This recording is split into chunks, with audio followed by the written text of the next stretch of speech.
All right, so now we will actually get into the fourth part of this cardiovascular system. So do go over this mini lecture on or the mini recording of the practice slides.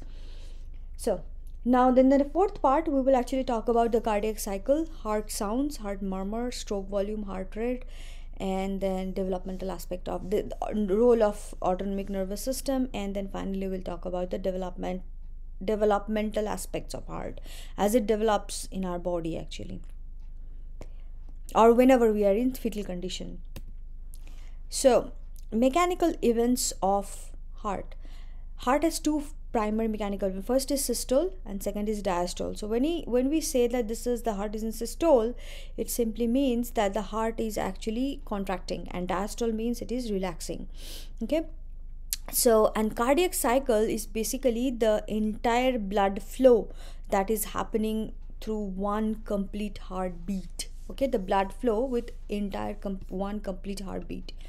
So what will this cardiac cycle will have? It will have an atrial systole when the atrium is in relaxation, followed by the atrial diastole because the atrium will contract.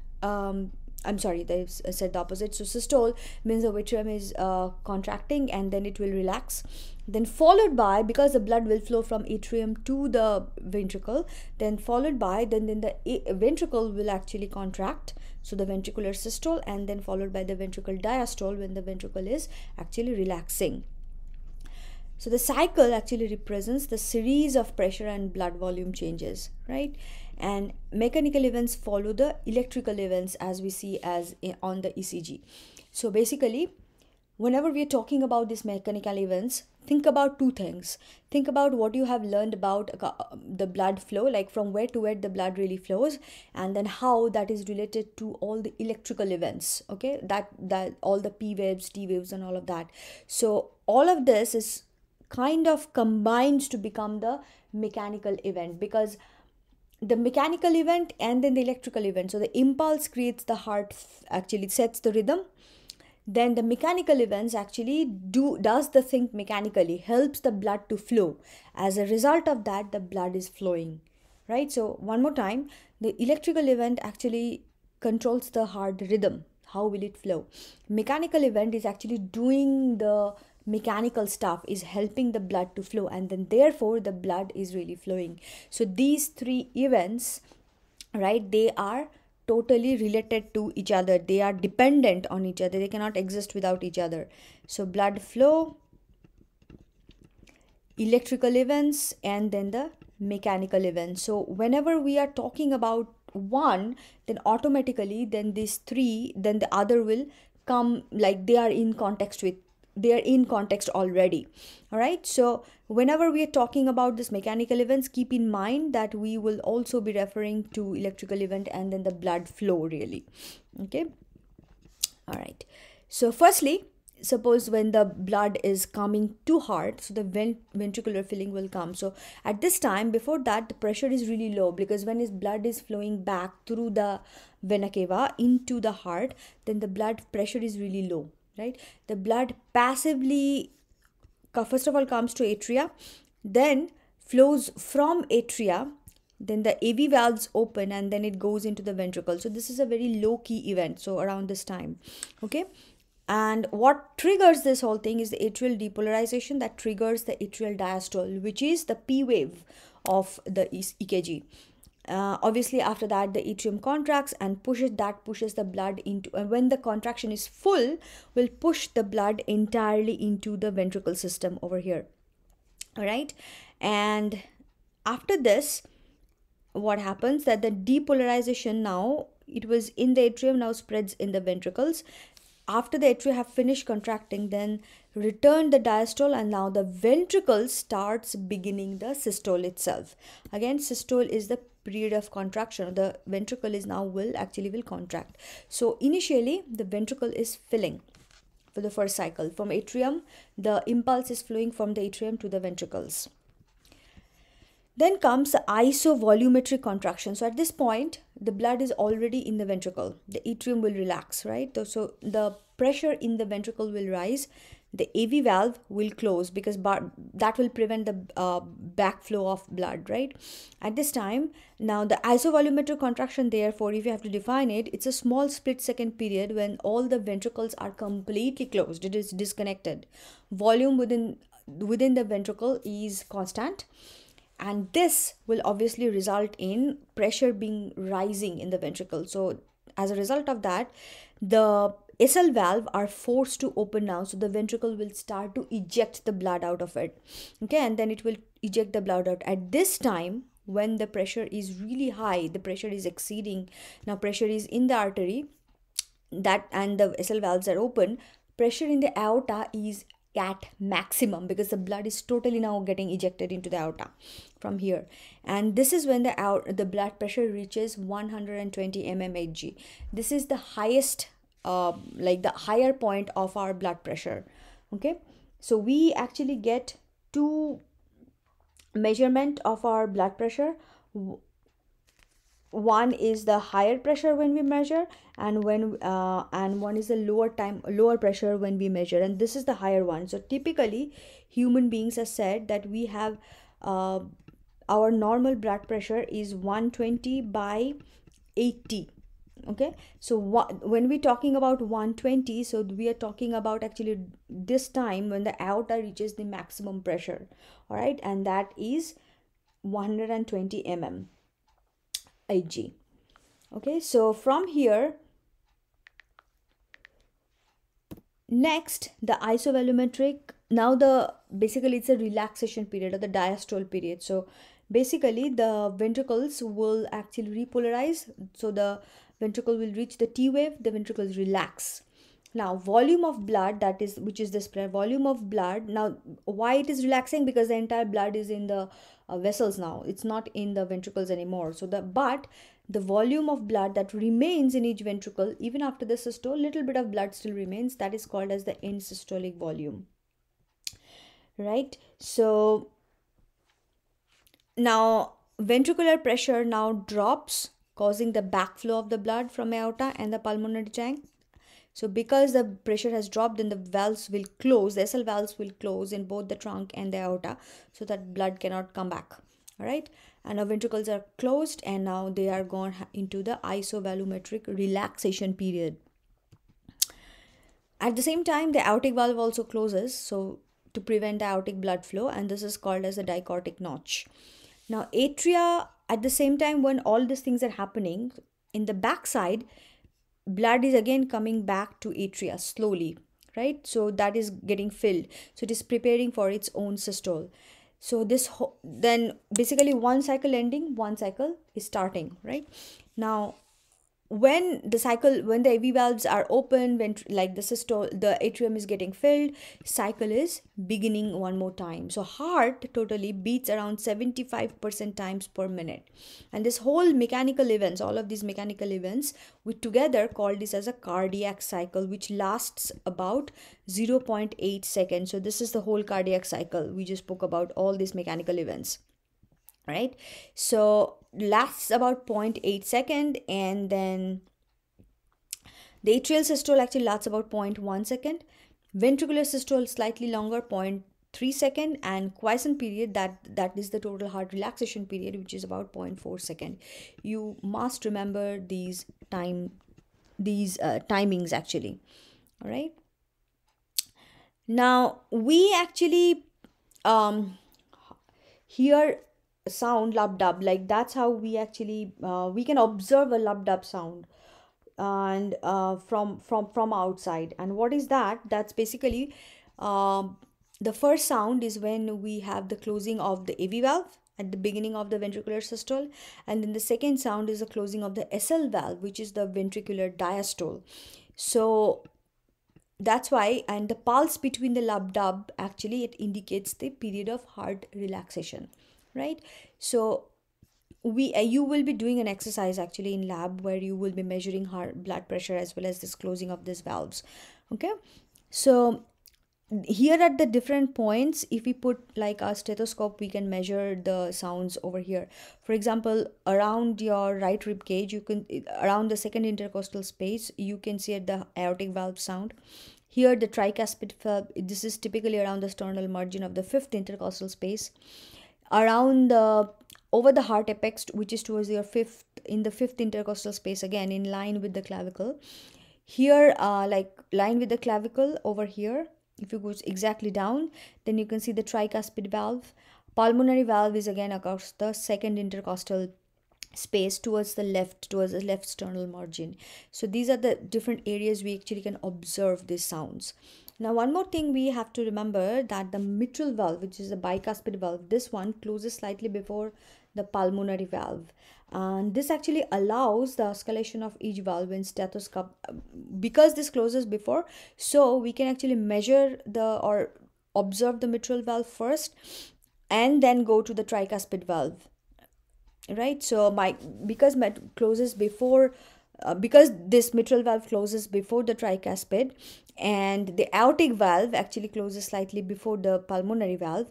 So because of this time difference, we actually can measure at four different things at four different times basically. So this closes, the mitral valve closes before the tricuspid, and then the aortic valve actually closes before the pulmonary. So that's why we can measure the four different things. Now, what are different homeostatic imbalance that we can see from here? So which is, for example, one first thing is the heart murmur. So what is that? This is abnormal heart sound. So if there is a difference or there's some abnormality in these time gaps of hearing this sound, that's what kind of abnormality we're talking about. So for example, abnormal heart sounds, and this will typically happen due to obstruction. That's why there will be a difference of time gap between these four sounds happening, right? Because there's obstruction, so something is delaying the blood to flow. So for example, incompetent or insufficient valve fails to close completely, so which might allowing some blood flow, causing some swishes, like kind of swishing of blood sound, like swishing of blood, like blood staying back or going backwards from ventricle into the atria. Stenotic valve means fails to open completely, so that will restrict the blood to flow again. So this will cause even high pitch sound of blood. Okay. Now we actually also measure cardiac output. That's another way we can measure our heart health. So what is that? Is the amount of blood pumped out by each ventricle in 1 minute. That's called basically how much the heart is outputting the blood. That is the cardiac output. So that equals to heart rate, like how many times the heart is beating, times to the stroke volume, which is the blood pumped out by one ventricle with one beat. So then the total stroke volume times, because the number of times the heart will beat, more the stroke volume will be. More the heart beats, more the ventricle will eject blood. So both of them will combine and give us the cardiac output, the total cardiac output. So total cardiac output is basically ml per minute, which means heart rate, which is 75 beats per minute, and stroke volume means the amount of blood the ventricle is ejecting, one ventricle in each beat. So 70 ml per beat. So this beats really cancel out each other. Then we are left with ml or liter per minute. This can be ml also, it's like interconvertible, right? So if you get the measurement in ml, then you can convert it into liter as well. So for example, if the heartbeat is 75 and the stroke volume is 70, we will get into 5.25 ml per minute. All right. So, and what will really affect the cardiac output? The cardiac output will be affected by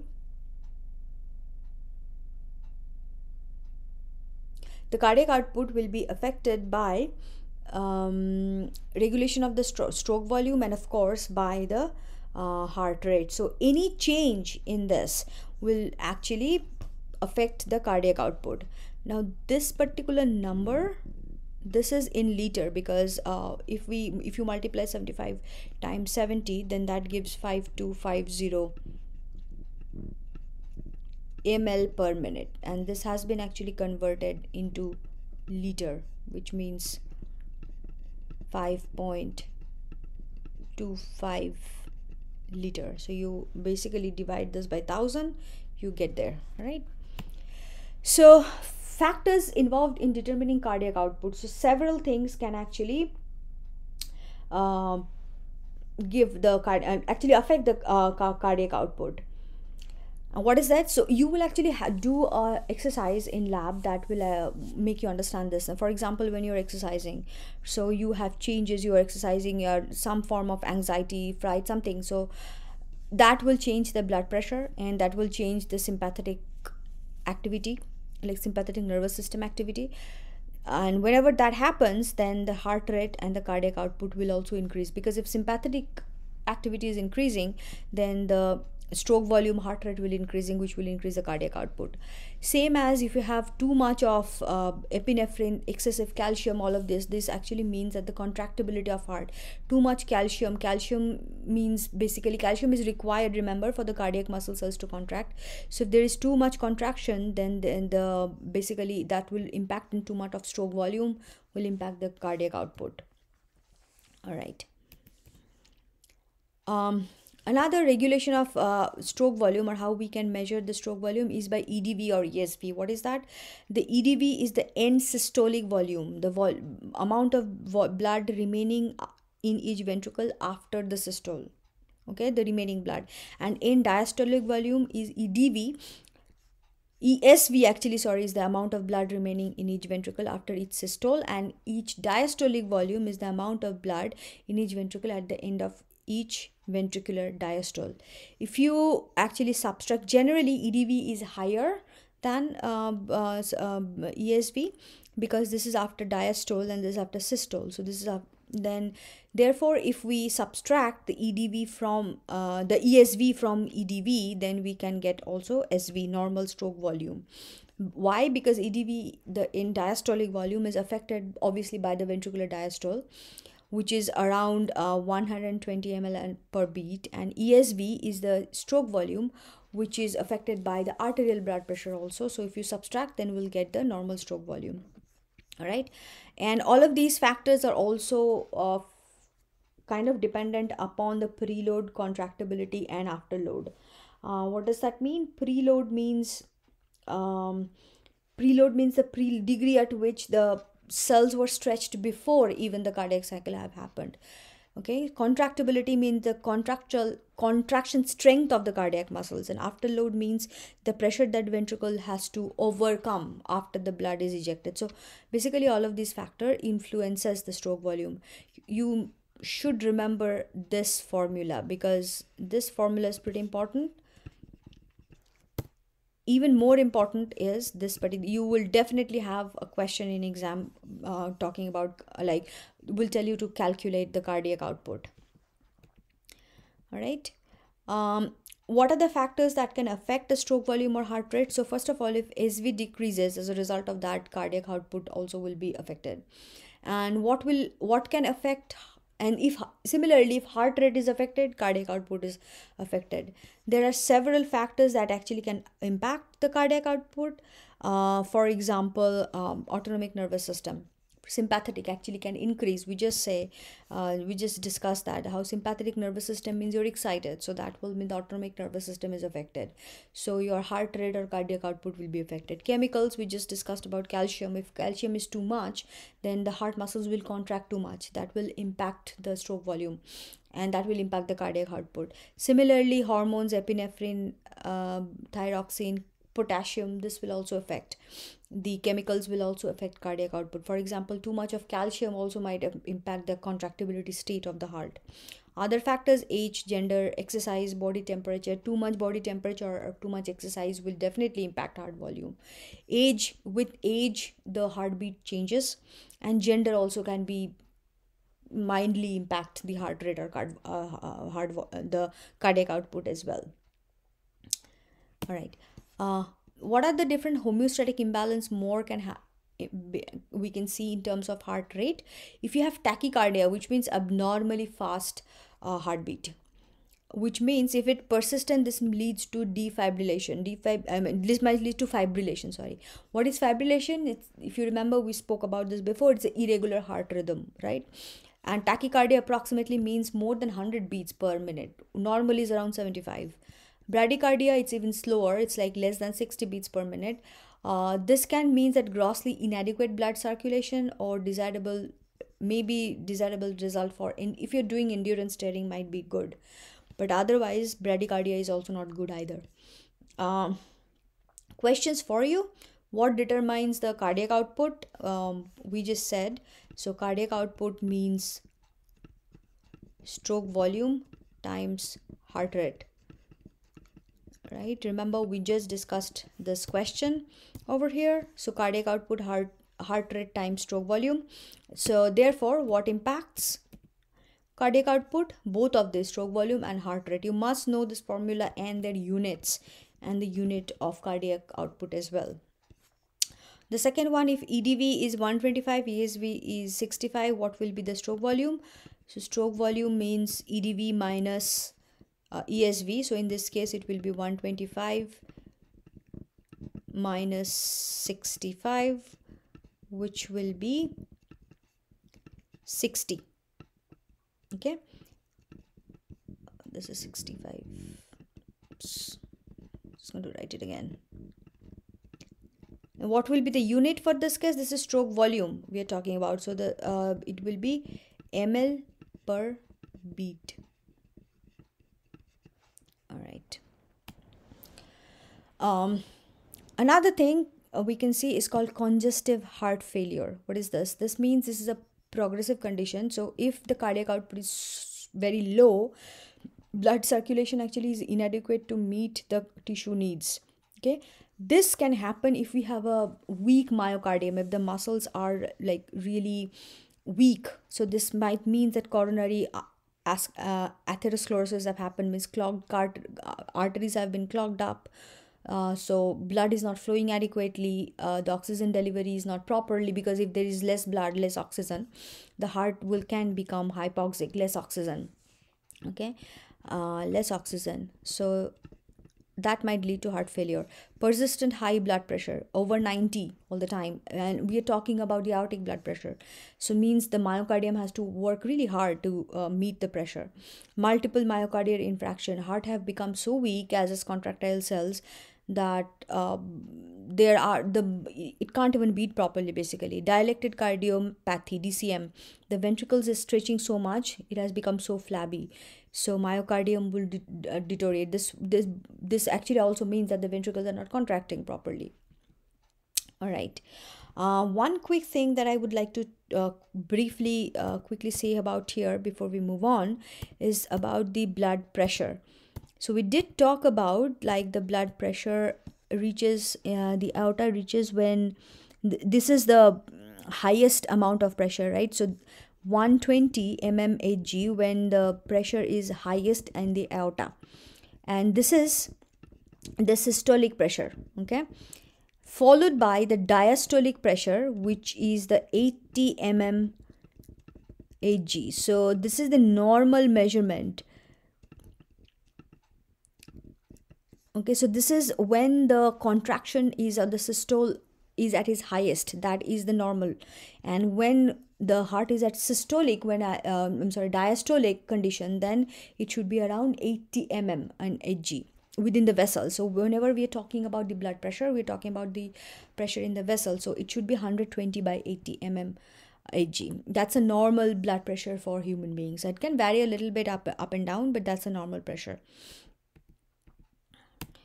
Okay, lastly, we'll talk about the developmental aspect. So how human heart really develops. So human heart is developed from mesoderm. It begins as to the for mesoderm means we have 3 layers when we are developing. It develops from the mesoderm, the middle layer. Okay, so firstly, there are two endothelial tubes, that like 2 tubes, they diffuse and they form 4 chambers. Sinus venosus, atrium, ventricle, bulbous cord. The sinus venosus gives rise to this right atrium. Okay, so there are initially we have a linear heart with 4 chambers. Later on, which starts folding around, this is around day 22, then it starts to bend, and finally around day 35 the bending is complete and the 4 chambers are more or less formed. So sinus venosus, the first chamber, this one actually gives rise to right atrium. Then the atrium itself will become the pectinate muscles of the atria. Ventricle becomes the left ventricle. And then number 4, which is bulbus cordis, this actually gives rise to the right ventricle, then the pulmonary trunk, and then to the aorta. Okay, so remember these 4 chambers. Initially we have these 4 chambers and we have a linear heart, then slowly it folds and becomes all the chambers. Now, as heart tube contors and it becomes a complete 4-chamber heart around day 35, the fetal heart is now developed, but they still have 2 fetal characteristics. One is foramen ovale, one is ductus arteriosus. Foramen ovale is the opening that connects the 2 atria. So in atria and atria, so in a fetal condition, these atria are connected with each other, and this is the remnant in fossa ovalis, because when a human being is born, then these 2 actually closes. And then the secondly comes the ductus arteriosus, because it connects the pulmonary trunk to the aorta. So this is another chamber and another chamber. Now we have the aorta over here like this, and also so this is the right side and this is the left side, and then we also have the pulmonary trunk like this. So these 2, like the atrium is connected, then the aorta and then the pulmonary trunk, they are also connected with each other, and that connection is called as ductus arteriosus. And this remains as a ligament, as ligamentum arteriosum in adult. You should see these in lab. The models will tell you, so, or the actual heart will tell you. Now these 2 must close while actually after being born. Otherwise what would happen is that would result in some form of a congenital birth defect. All right, so congenital birth defect, firstly, this can be corrected with surgery. So firstly, what can happen? Mixing of the oxygen poor and the oxygen rich blood, as in septal defects, and typically happens through the patent ductus arteriosus. Why? Because the aorta and then the pulmonary trunk is connected with each other, which means that the two oxygenated blood and the deoxygenated blood is actually getting mixed. If there's a reason why it happens in a fetal condition, but it should not happen in a adult, like after being born, right? If both of these, like mixing of the sectors, the ductus arteriosus still remains, or sometimes narrowed valves or vessels also still can stay after being born. If both these conditions remain in a person, then that actually called as tetralogy of Fallot, means both the ductus arteriosus and narrowed valves or vessels are still there.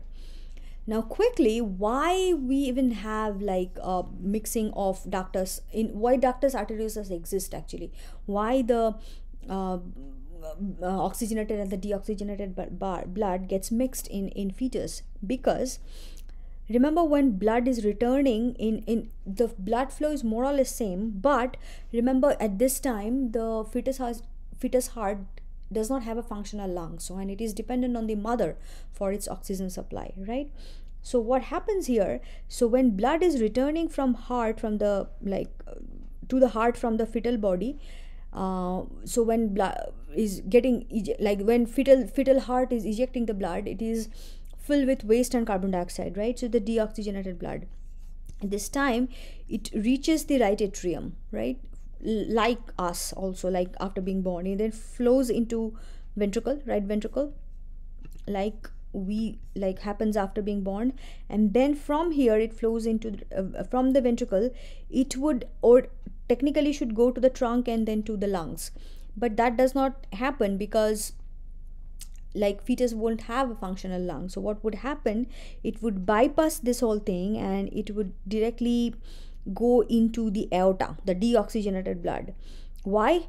Because this aorta is actually connected to the umbilical arteries of the mother, which is the connection between the mother and the fetus. So now this carbon dioxide rich and waste product rich blood from the fetus can enter into the mother's circulatory system, okay, through, and it will flow through the umbilical artery, and then it will get into the mother's circulation, and then it can make use of the mother's lungs, because the fetus lungs is not working. So therefore it's basically a bypass way how the pulmonary trunk blood flows into the aorta and then connects to the because aorta is connected to the umbilical artery, that takes the blood to the mother circulation so that the blood can get oxygenated and then come back again, right? So that's why this actually happens. But of course this should not happen after being born.